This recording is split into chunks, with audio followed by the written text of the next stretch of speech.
on AM 560, The Answer.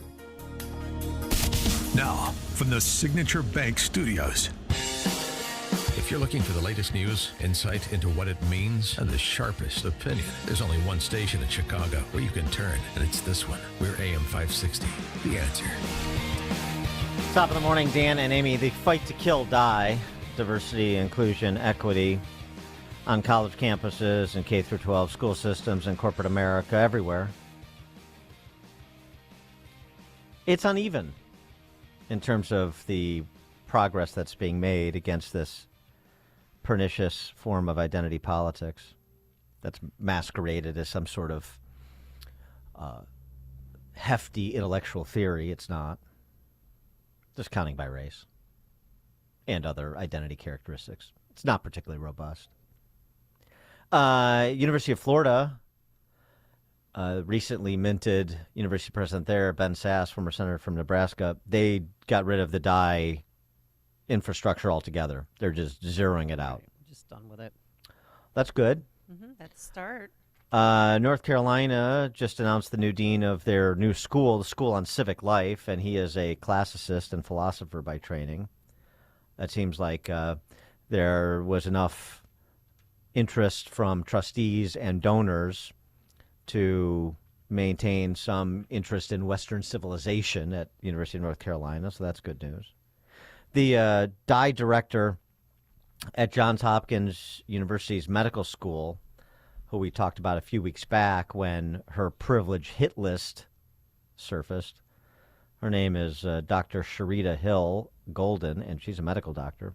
She put out a privilege hit list, including, I think, targeting people, targeting individuals like white people because of their inherent privileges. Well, she's decided to step down, no doubt under pressure. Houghton University in New England. The president there, Wayne Lewis, it's a Christian university, small Christian university, but at least he's making a public statement because a lot of Christian universities are not, and school systems and academic heads are not. The president there, Wayne Lewis, is saying, boys are not playing girls' sports here. We're not doing that. That's a stronger statement than the NCAA is willing to make, for example.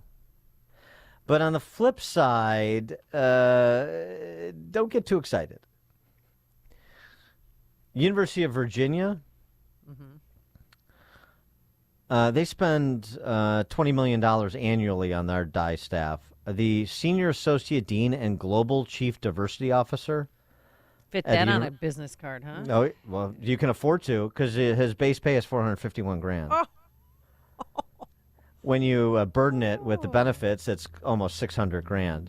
And then the guy below him is at $400,000, and the girl below him is at $312,000, and the guy below her is at $224,000, and on down the line, all the way down to a paltry $166,000. Oh, that poor peasant at the bottom. That's a lot of people and a lot of money to count by race. So Wrong business, man. Well. Yeah, I mean, that's what I'm saying. The business for the race hustlers and the identitarians is still fairly robust. Don't kid yourself.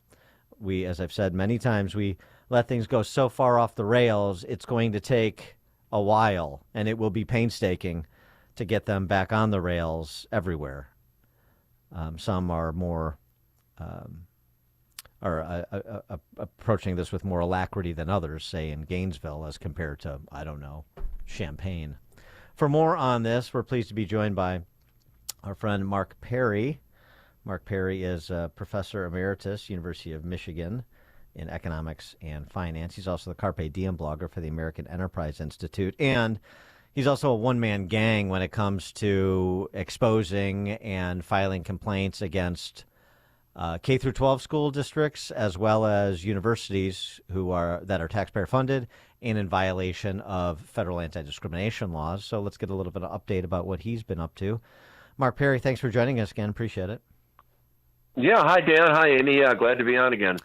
Before we get to your work, I mean, just sort of you're still, you spent a long time in academia. You know the landscape. I mean, you're still very engaged in what's happening on college campuses per this anti-discrimination hawking that you do. And so what's your handle on where DIE stands? I remember in your blog you used to document how big and how expensive the DIE staff was at University of Michigan often. So, what's your handle on where identity politics is going after the Supreme Court's decision, the Harvard admissions case, and then these examples and counterexamples we see popping up around? Yeah, well, there's a couple strongholds. You mentioned University of Virginia and all of their highly paid diversicrats. I do an annual study on the University of Michigan, which I said is becoming a diversity empire that runs a university on the side. They have 241 full-time paid staffers that focus on diversity at a cost of more than $30 million.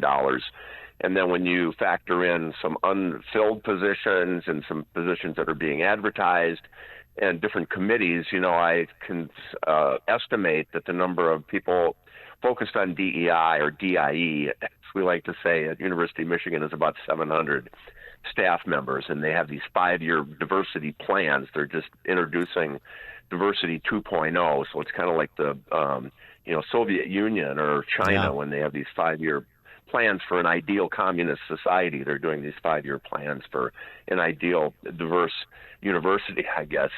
But as you mentioned, there's a lot of progress being made in the opposite direction, scaling this back in places like Florida and so on, and other states. And Chris Rufo is kind of at the forefront of that. So there's progress being made, and I think we've kind of turned the corner towards bringing a lot of attention to this in both higher education and in the corporate world. And we've got like Ed Bloom, who's bringing lawsuits against DEI initiatives in corporate America. I'm doing this in higher education. I've filed now more than 900 complaints for more than 2,000 violations. So there's some progress there. So I think going forward, it's a little bit more balanced now. And, I think Michigan and Virginia, places like that, will be a stronghold, partly because in Michigan, the legislature has very little control over the public universities there. It's a unique kind of system, whereas in Florida and other states, the legislatures have a lot more power and control over the funding. So, Virginia, Michigan might be kind of strongholds and outposts. The rest of the country, I think, is moving in the opposite direction, which I think is a great sign. I saw that you recently, as you mentioned, the complaints that you recently filed one against UNC Wilmington over their LGBTQ swim-only program. Yeah, this is just like, it's like the universities are obsessed with segregating and separating people, almost like in the tradition of the KKK, to have everybody separated and segregated, whether it's for swimming in a pool or for being in a classroom to learn algebra. So they, and I'm sure none of this is so pervasive and widespread that they never even think when they come up with a new idea like this that, hey, maybe we should get legal clearance from the Office of General Counsel or something. So whoever had the bright idea, they were going to shut down the entire pool at UNC Wilmington and have an LGBTQ plus only party that was exclusively for transgender, non-binary, and queer UNCW folks. So I found out about it and filed a complaint with the Office for Civil Rights, and then used that complaint as a basis to share a courtesy copy with the Office of General Counsel and the Chancellor and President and everybody at UNC. And within a couple days, after it had gone through a legal review, which it should have gone through in the first place but didn't, they changed it to just an LGBTQ plus pool party. They left out the only, and then the description was that it's an LGBTQ plus pool party for UNCW folks.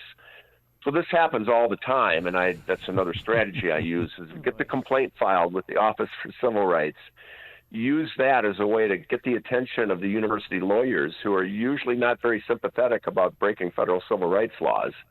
So I can often get some pretty fast turnaround, like in this case within about 48 hours, by getting the university lawyers involved after the complaint's been filed, when they should have really been consulted before the program was even, initiated and advertised and promoted. So that's an example of a success I've had recently. And they went through with that pool party, right? I mean, it happened.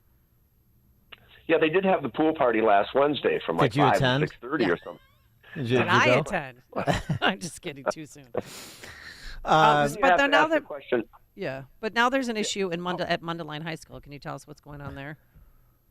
Yeah, I got tipped off there, and I think that was after the situation at Evanston Township High School district got kind of exposed partly through your program, and then I filed a complaint. But then Mundelein, I was tipped off there that, again, just in the tradition of the Ku Klux Klan almost, that they were having identity-based social support groups that excluded and separated students based on race and sex. And then they had a BIPOC, Black, Indigenous, People of Color staff affinity group that was going to restrict participation to only the school staff who were Black, Indigenous, and People of Color. And then they also had a Girls Who Code program that was restricted on the basis of sex to only girls. So again, I'm sure none of that went through any kind of legal review. So after it was brought to my attention, I filed a complaint last summer, and I just got notice a few days ago from the Chicago Office for Civil Rights that they had investigated the complaint, and the school district now had agreed to open up all the support group, the staff affinity group, and the Girls Who Code, that those are all open now to all students, staff, regardless of sex and race. So again, some progress there, but only after they get caught do they then realize that they're in violation of federal civil rights laws and their federal funding is at jeopardy. And then they make the changes after they've been exposed. But they, unfortunately, they don't monitor their new programs ahead of time, get legal clearance, because again, it's so widespread that they all think that this is okay. Well, right. I mean, they're righteous in terms of their segregating by race or sex or sexual orientation or what have you, sexual identity, whatever, because, I mean, so that it's righteous. So what does federal law have to do with anything? We're rallying for the marginalized. I mean, the Evanston Township High School, just to refresh people's recollection, special AP classes for Black students, special AP class for Latino students with special assistance that'll be provided for Black and Latino students, but not for white students or Asian students or anybody else, because they're not a marginalized population. And they just do this by the seat of their pants because, again, they're just, feeling their way through life. And this is what we're supposed to do, to be allies with these disadvantaged populations and so forth. That's the extent of the thinking that goes on. Oh, that's right. I mean, they're under the false assumption that there's an exception to federal civil rights laws if you have good intentions and you're discriminating in favor of what they would think are the right groups for the right reasons. But Title IX and Title VI are very clear. There is no discrimination allowed regardless of the intentions.